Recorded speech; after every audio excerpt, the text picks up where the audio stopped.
গলায়, হাতে, কানে কোনো সোনা নেই। আমার কিন্তু সোনা আছে। আমার গলার আছে, হাত আর 2 হাতের আছে, জানো বন্ধু।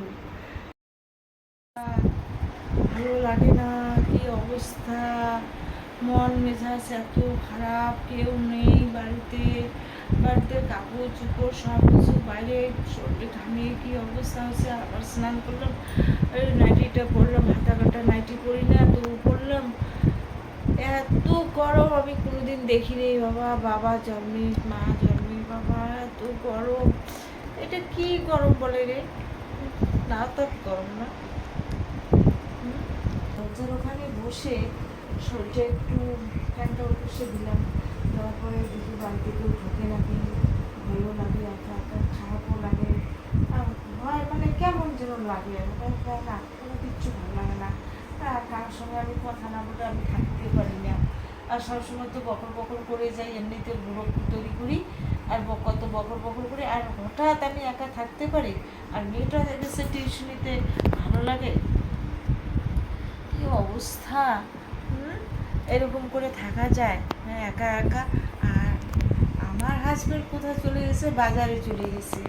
বাজারে গিয়ে ওখানে চা না খেলে হবে না, ওই বাড়ির চা খাওয়া হয় না, ওই দোকানের চা খেতেই হবে। দোকানের চা নাকি টেস্টি, মানে মানে এমন একটা নেশা না দোকানের চা খেতে খেতে। দিদি ভাইরা জানো, দোকানের চায়ের নাকি রুচি ভালো আসে, খাবার রুচি ভালো আসে, ভাত খাওয়ার রুচি ভালো আসে, এরকম করে আমাকে বলে। আমি তো জানি যে কেন, আসলে টাইম পাস করার জন্য ওখানে যায়। বাড়িতে আর কী করবে, বাড়িতে তো সেরকম কাজ নেই, সেই জন্য ওখানে গিয়ে একটু টাইম পাস করে। এর জন্য বলে কি আমার ভাত খাওয়ার রুচি আসে। আর চা খেলে কি ভাত খাওয়ার রুচি আসে? এরকম করে একটা কথা হয়। এই দুজনে এরকম বলে টলে চলে গেল আর কি। আমি চলে গেলাম, তুমি থাকো একা একা, বাড়িতে থাকো, রিল্যাক্স করো। আমি কেমন করে রিল্যাক্স করবো? 2টা ফ্যান চালিয়ে দিয়ে আর আমি ঘুমিয়ে পড়বো। আমি কই এইটার কথা হলো তোমার? হ্যাঁ, আর বড় ছেলেটা যে আমাকে এত ভালোবাসে না, সর্বনাশ। ও সকালে আমাকে বলে, মা আমরা তো কাজে যাচ্ছি, তুমি রোদ্রের মধ্যে কোনো কাজ করবে না, খুব ভালোভাবে থাকবা, শরবত খাবে, দুপুরবেলা শরবত খাবে। আমি কই দুপুরবেলা শরবত খাবো, রান্না? রান্নাটা তো করা লাগবে মা, আমার তো সেই রকম বড় লোক না যে কাজের লোক রাখবো। ওরে মা, কি মা, সত্যি মা, তোমার জন্য তো ভাবি ওখানে কাজ করি, আর ভাবি মা যেন কী করতেছে, মানে এত বড্ড ভালোবাসে আমাকে এই বড় ছেলেটা। সত্যি কথা, মানে এরকম শতকরা কয়জন আর হয়? তবে আমার ভাগ্যে এত জুটেছে, এত বড় একটা ভালো ছেলে, বড় ছেলে, মানে মনে হয় না যে শতকরা কয়জন আর হবে। তা আমার ভাগ্যটা খুবই ভালো আর কি। আমার ভাগ্যটা এত ভালো, ইস সত্যি আমি আর বলে বুঝাতে পারতেছি না বন্ধুরা। তোমাদের যে ছেলে মেয়েরা কীরকম জানি না। আর মেয়েটা তো টিউশনিতে যায়, আর ফাঁকা, মনে হয় ধান্দা আমাকে মনে হয় ডাকতেছে। আর ছোটো ছেলে তো ওই যে মানে সকালে যায় চলে, দুপুরে আসে, আমি তো একটু শুয়ে পড়ছি, তখন আসে। ও ভাবছে কি যে মা খুব ঘুমিয়ে পড়ছে। আর ছোটো ছেলের কথা জানো, আমি যদি ঘুমিয়ে পড়ি, ও দরজাটা, ওর নিজের ঘরের রুমের দরজাটা এমনভাবে খুলবে বন্ধুরা জানো, আমার কানে যেন একটু শব্দ না পায়। কেননা আমি শব্দ পেলে যে উঠে পড়বো, আমার ঘুম ডিস্টার্ব হবে। ছোটো ছেলের ব্যবহার এইরকম, মানে একটু শব্দ যেন হয় না। তাই চিন্তা করে তাহলে আমি কত ভাগ্যে পেয়েছি ছেলে মেয়ে, কত না ভাগ্যে পেয়েছি।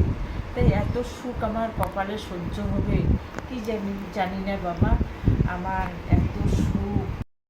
তবে বন্ধুরা কি বলি, আমার কিন্তু সত্যি কথাই বলছি, আমার কোনো গলায়, হাতে, কানে কোনো সোনা নেই। আমার কিন্তু সোনা আছে, আমার গলার আছে, 2 হাতের আছে জানো বন্ধু।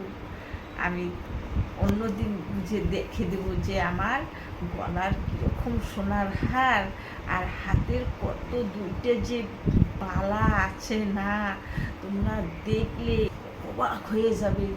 সেই বালা দুটো হচ্ছে আমার 2 ছেলে, আর গলার হারটা হচ্ছে আমার মেয়ে।